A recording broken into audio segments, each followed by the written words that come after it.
You're watching DX Recap Shorts, the place where we break down movies fast, clear, and spoiler-packed. Whether you missed it, forgot it, or just want a quick refresh, we've got you covered. Let's get into the story. At the beginning, we see Zatoichi, a blind man, defeating his enemies easily. He uses his sword skills along with his strong senses to know exactly where his opponents are. Because of this, many samurai are afraid of him.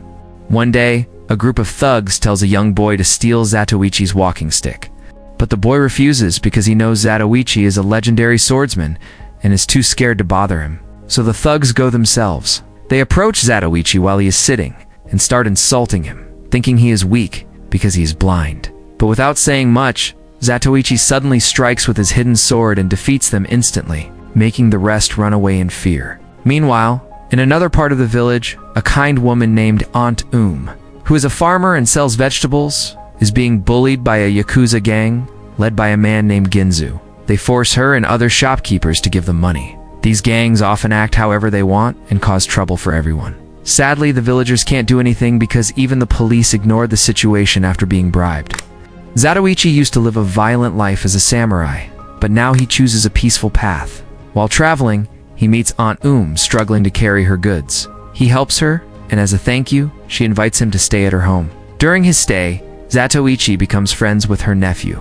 At the same time, a Ronin named Hattori, who is a samurai without a master, is traveling around looking for work. He needs money to pay for treatment for his very sick wife. He thinks about becoming a bodyguard for the Yakuza because they pay well. Before deciding, he asks his wife, because the job is dangerous, even though she doesn't want him to take it. Hattori feels he has no choice since her condition is getting worse every day. Hattori then goes to the most popular tavern in town, where members of Ginzo's gang are threatening the owner. Seeing this, Hattori steps in and defeats the troublemakers using his sword skills. He then tells them to bring their boss to face him. Not long after, they return with Inosuke, the right-hand man of Ginzo, but Hattori surprises them by saying he doesn't want to fight. Instead, he wants to work for them as a bodyguard. After seeing his skills and learning about his past, Inosuke accepts him.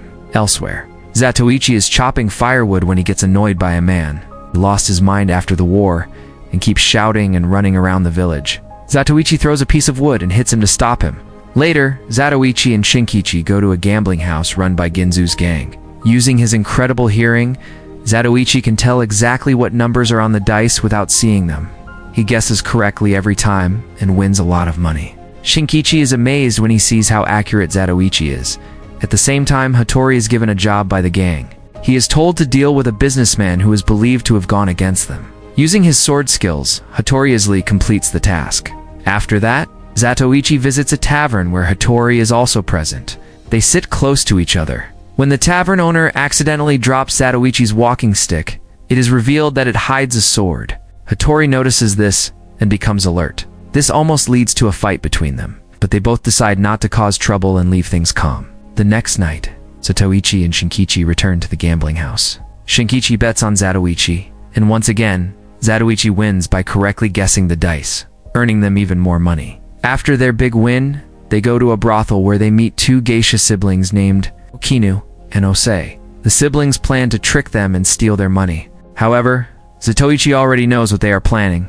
He even realizes that Osei is actually a man dressed as a woman. Since their plan fails, Okinu and Osei tell the truth. They are the only survivors of a terrible attack that destroyed their family 10 years ago.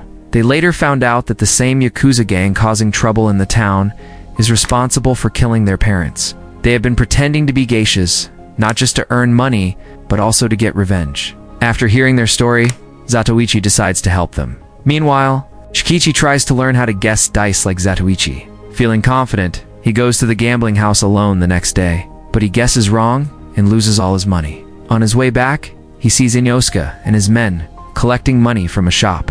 When the shop owner refuses to pay, they beat him and take items from his store. At the same time, Okinu and Osei go to a tavern and ask the owner to introduce them to rich men so they can earn money as geishas. The tavern owner introduces them to a wealthy businessman who asks them to entertain him that night. Without thinking much, they accept. While entertaining the rich man, Okinu notices that his assistant is actually one of the Yakuza members who attacked and killed her parents 10 years ago. As soon as she realizes this, she immediately attacks him. Zatoichi and Shinkichi go back to the gambling house again. Because Zatoichi keeps winning by correctly guessing the dice. People running the game secretly cheat so he won't win anymore. But Zatoichi quickly notices the trick. Without hesitation, he defeats the cheaters. Then he defeats all the gang members there too. He knows this gambling house belongs to Ginzo's gang, the same gang that robbed and killed Okunu and Osei's parents. So he decides to help the siblings get their revenge. When Inosuke hears that the gambling house has been destroyed and all his men there are gone, he orders Hattori to find out who did it and deal with them. When Hattori arrives and sees what happened, he realizes right away that only someone like Zatoichi could have done it.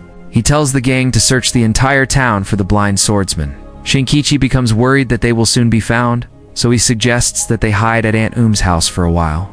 Meanwhile, Ginzo's gang plans to rebuild their business by taking over another gambling house owned by a different gang. With Hattori's help, since he is very skilled with a sword, he succeeds in defeating the other gang and taking over.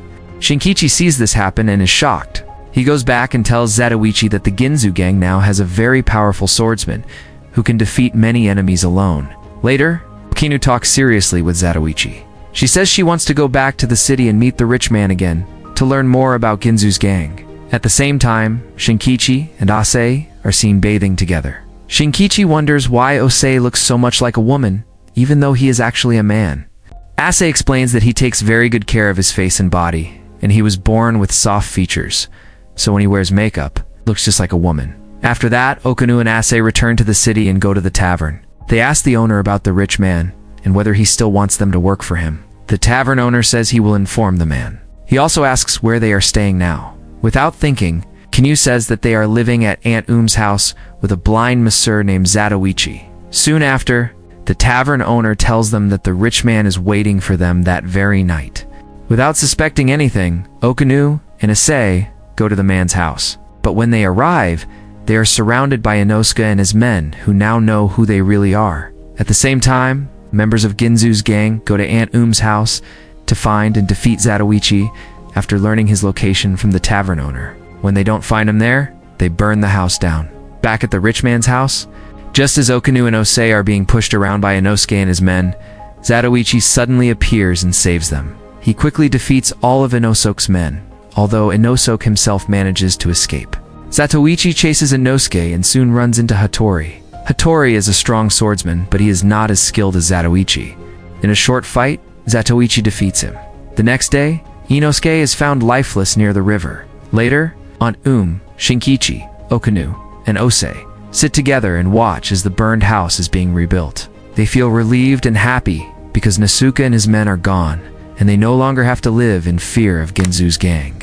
Meanwhile, Zatoichi decides to continue his journey as a traveling masseur. After defeating many remaining enemies, including a powerful bodyguard in a duel, Zatoichi returns to town and confronts the tavern owner. It is revealed that the tavern owner is actually the second incumbent of the Yakuza gang. Before finishing him, Zatoichi opens his eyes, and the tavern owner is shocked when he sees them. Then Zatoichi goes to the old man who works at the tavern.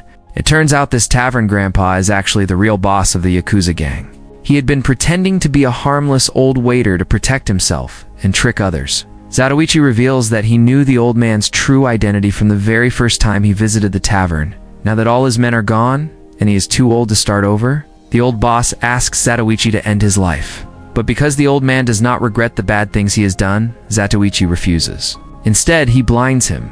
So the old man must live the rest of his life alone and face what he has done. At the end of the movie, there is a lively dance performance led by a Japanese tap dance group.